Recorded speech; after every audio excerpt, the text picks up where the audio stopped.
Hello students. तो इस video के अंदर हम लोग डिस्कस करने वाले हैं condition of no emergence in a prism. इसका क्या मतलब है?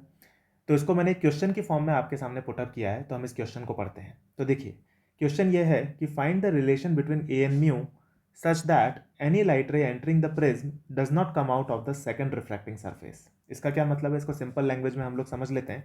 यानी कि ए बी फेस से जो भी लाइट रे अंदर जाएगी वो सेकंड फेज से बाहर नहीं आनी चाहिए, यानी कि सेकंड फेज पे उसका टोटल इंटरनल रिफ्लेक्शन हो जाना चाहिए, TIR हो जाना चाहिए।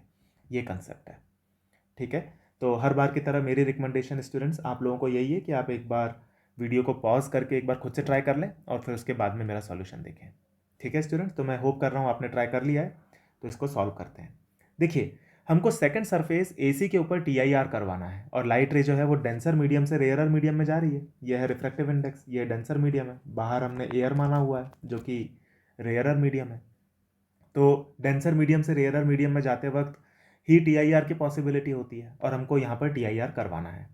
तो R2 जो है वो क्रिटिकल एंगल से ज़्यादा अगर हो गया तो AC फेस पर TIR हो जाएगा।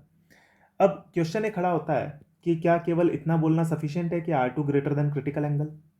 R2 की कई सारी वैल्यूज पॉसिबल है। हमको पता है R2 एक वेरिएबल एंगल होगा, क्योंकि अगर आप I को चेंज करोगे तो R1 चेंज होगा, R1 चेंज होगा तो R2 चेंज होगा, है कि नहीं? तो यहाँ पर केवल इतना बोलना सफिशियंट नहीं होगा कि R2 should be greater than critical angle. यहाँ पे अगर हम ये बोलें कि R2 की जो भी कुछ मिनिमम वैल्यू पॉसिबल है, अगर वो भी क्रिटिकल एंगल से ज़्यादा हो गई तो R2 की हर वैल्यू के लिए AC सरफेस पर TIR हो जाएगा। तो यही हम यहाँ पर बोलेंगे, ज़्यादा अप्रोप्रिएट कंडीशन होगी ये कि R2 की जो मिनिमम पॉसिबल वैल्यू है वो भी अगर क्रिटिकल एंगल से ज़्यादा हो गई तो AC सरफेस पर TIR हो जाएगा। ये है हमारी प्राइमरी कंडीशन। इस कंडीशन के बेसिस पे अब हम रिजल्ट निकालेंगे। ठीक है।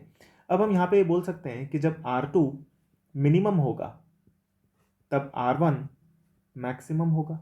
जब R2 मिनिमम होगा तो R1 मैक्सिमम होगा। और जब R1 मैक्सिमम होगा तब क्या होगा? I मैक्सिमम हो जाएगा। I क्यों मैक्सिमम हो जाएगा? क्योंकि R1 और I ये दोनों स्नेल्स लॉ से कनेक्टेड हैं, तो अगर R1 बढ़ेगा तो I भी बढ़ेगा। ठीक है। तो यहां से हम ये बोल सकते हैं कि जब I मैक्सिमम होगा तब R2 मिनिमम होगा। यानी कि अगर हमको R2 की मिनिमम वैल्यू फाइंड आउट करनी है तो हमको I की मैक्सिमम वैल्यू फाइंड आउट करनी पड़ेगी। और हमको पता है कि I की जो मैक्सिमम वैल्यू पॉसिबल है वो π/2 ही पॉसिबल है। यानी कि I की मैक्सिमम वैल्यू हम रख देते हैं π/2। और अगर आप I की मैक्सिमम वैल्यू π/2 रख दोगे तो R1 की वैल्यू क्रिटिकल एंगल के बराबर आ जाएगी। ये बात हमको पता है। और हमको ये भी बात पता है कि R1 प्लस R2 बराबर A है। यानी कि R2 की वैल्यू आ जाएगी A माइनस R1 और R1 की वैल्यू C है, यानी कि A माइनस C। ये हमारे पास में दूसरी वैल्यू आ गई। और ये R2 की जो वैल्यू होगी ये मिनिमम वैल्यू होगी। ये मिनिमम क्यों होगी? क्योंकि ये हमने I की मैक्सिमम वैल्यू के लिए निकाली है। जब I मैक्सिमम होगा तो R1 मैक्सिमम होगा तो R2 मिनिमम हो जाएगा। तो ये R2 की जो A माइनस C वैल्यू आई है ये R2 की मिनिमम वैल्यू है और ये वैल्यू C से बड़ी होनी चाहिए।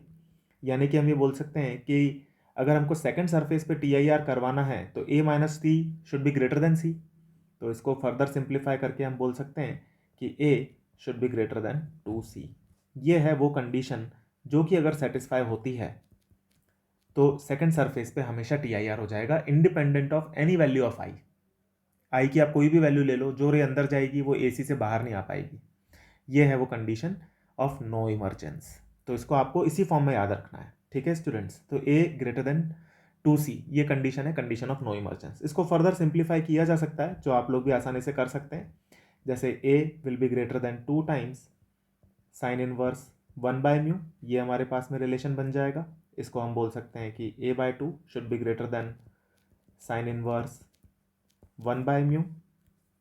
तो यहाँ से हम ये बोल सकते हैं कि sine of A/2 will be greater than 1/μ। और इसको फर्दर सिंप्लीफाई करके हम लिख सकते हैं कि mu should be greater then cosec of A/2। ये हमारे पास में एक और फॉर्म में रिजल्ट आ गया। पर इसको हम इस फॉर्म में याद रखना पसंद नहीं करते, हम इस फॉर्म में याद रखना पसंद करते हैं A ग्रेटर देन 2C। अगर एपेक्स एंगल या फिर prism angle greater than 2 times of critical angle है तो हम बोलेंगे कि ये है कंडीशन ऑफ नो इमरजेंस। जो भी लाइट रे अंदर जाएगी वो सेकंड सरफेस पे उसका TIR हो जाएगा। ठीक है।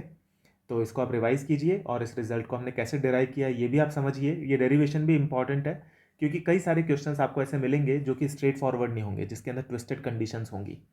तो आपको ये डेरिवेशन भी पता होना चाहिए, प्लस ये रिजल्ट भी आपको याद होना चाहिए। ये रिजल्ट इंपॉर्टेंट है, इस रिजल्ट के बेसिस पे और भी फर्दर कई अच्छे क्वेश्चंस बनते हैं। ठीक है स्टूडेंट्स, तो फिर हम लोग मिलेंगे नेक्स्ट वीडियो में। Thank you.